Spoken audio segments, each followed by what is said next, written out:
Welcome back to Piers Morgan Uncensored. Deepfakes are AI-powered videos which can make anyone appear to say or do almost anything.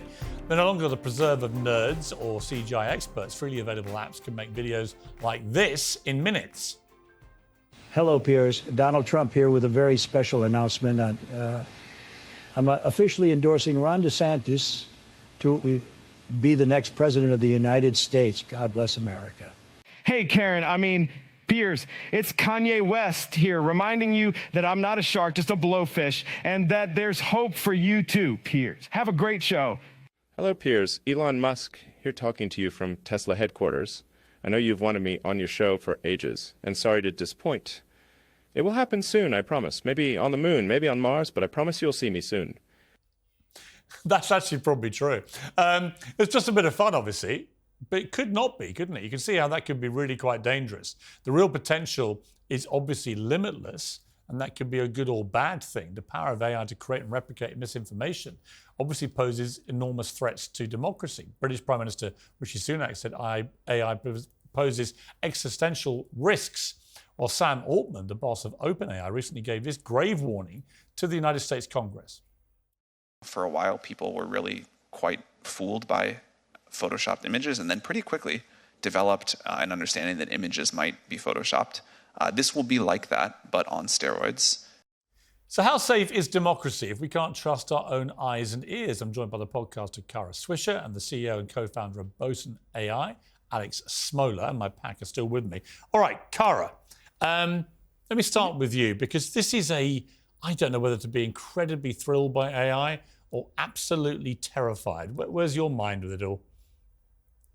Well, do you only have two settings, Piers? That's the issue. It's not one or the other. I know you have many, many nuanced emotions, and that's unfortunately what's happened here. Is the debate is it's going to kill us or it's going to make us a superhuman, and I don't think it's either thing. It's sort of a lot like the internet, and I think Sam's right that it's on steroids. But at some point, we have to realize we have control of it. And I'm not particularly scared of AI. I'm scared of people who use AI. And that's really how we have to think about it. And that it can be regulated, it can be controlled. We control nuclear proliferation, we control all kinds of things in society, and this is just another one of them. But do we do it? But let me challenge that. But Kara, let me challenge that. Do we regulate these things safely? At the moment, we have a war raging in Ukraine where at any moment Vladimir Putin could unleash a nuclear weapon. No amount of regulation is going to stop him if he thinks he's losing that war. Similarly, with AI, we can talk about it being regulated and safe, but the internet has never been properly regulated. Why should AI be? Well, the internet has never been regulated, at least in Europe it has, but not in the United States. So that's different. With nuclear weapons, I don't believe we've been blown up yet, in all this time. And obviously everyone does have nuclear weapons, and there's more and more people having it. But in general, the idea that we can control it is the one we have to start with. And this is not different than that. Now, there's going to be rogue players, there's going to be threats, there's going to be all kinds of things. But a lot of this is about the people using it and what's put into it versus that it has to go one way or the other. We've seen what happens with lack of regulation, and that's the current internet, right? Here, again, there's regulations in Europe and not in the United States. But you've seen that you can do it. And in this case, one thing that's powerful is it has liability attached to it. And because of Section 230 in the United States, it didn't before. In this case, AI has liability. And so there's also those issues that can help control it. But it has to be a global effort to decide we're not going to do killer robots. We're not going to do this. We're not going to do that. And that's where you have to start, despite the fact that there will be rogue players. Okay. Alex Smola, the problem is where there are robots, I can quite envisage a time quite quickly where there are killer robots. How do we stop it? Let me just quickly get back to one or two things that Kara brought up before we get to the killer robots. I think there's a quite significant difference between what you have with nuclear power and AI. And the big difference is the barrier of entry. So it's relatively easy to control a supply chain of uranium. And on top of that, if you handle it and you don't know what you're doing, you're going to die from it. And it's only available in certain locations and all of that.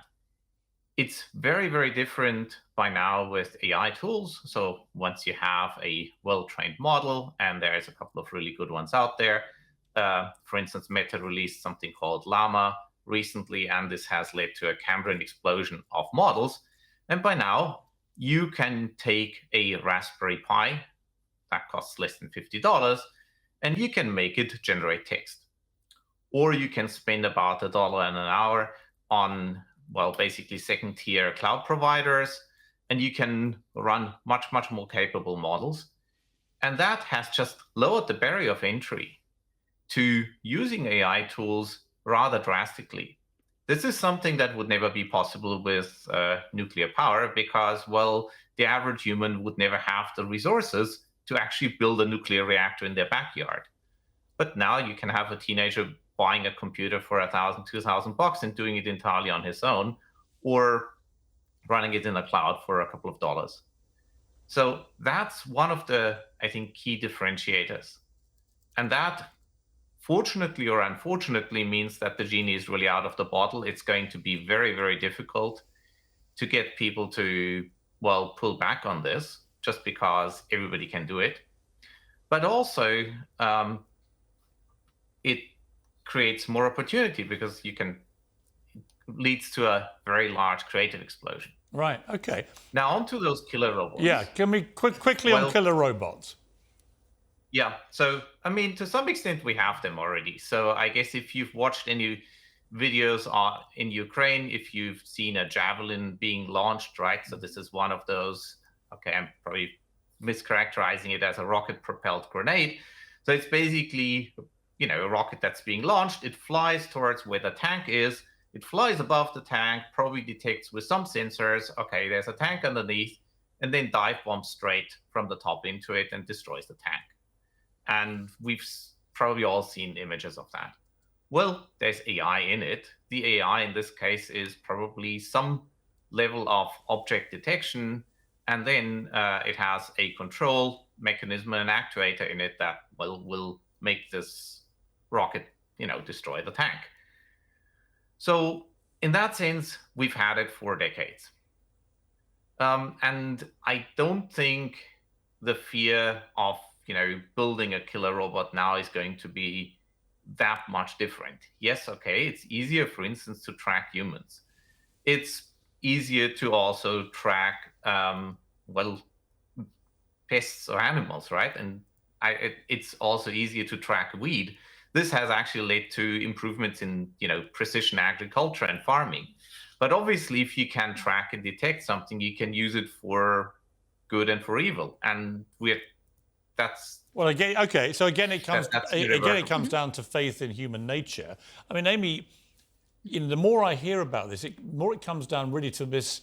Well, yeah, I mean, as long as we can trust everyone to do the right thing here, we'll be fine. But I'm not really that reassured about this aspect of bad actors in this field doing bad stuff with it. Well, I guess it's reassuring that Rishi Sunak yesterday met with a bunch of these tech CEOs, and I think people like Sam Altman and Demis Hassabis from DeepMind, they give the impression that they started out to try and build something that was good for humanity, right? But the amount of money that he was committing, Rishi, is peanuts. I mean. Yeah. I mean, but you need to have the CEOs meeting with the politicians, but then actually deciding on something, I think, and the guardrails Rishi talked about. I think we need them. But Matthew, I'm seeing you shaking your head repeatedly throughout this when we hear anything about it's all going to be regulated and I kind of agree with you. I don't see why we're being so trusting about this. The genie is out of the bottle. It seems to me potentially a really bad genie in the wrong hands. Right, and the analogy with nuclear, I think, is absurd. It's very difficult to enrich uranium, but almost anybody, as a previous speaker said, could operationalize AI.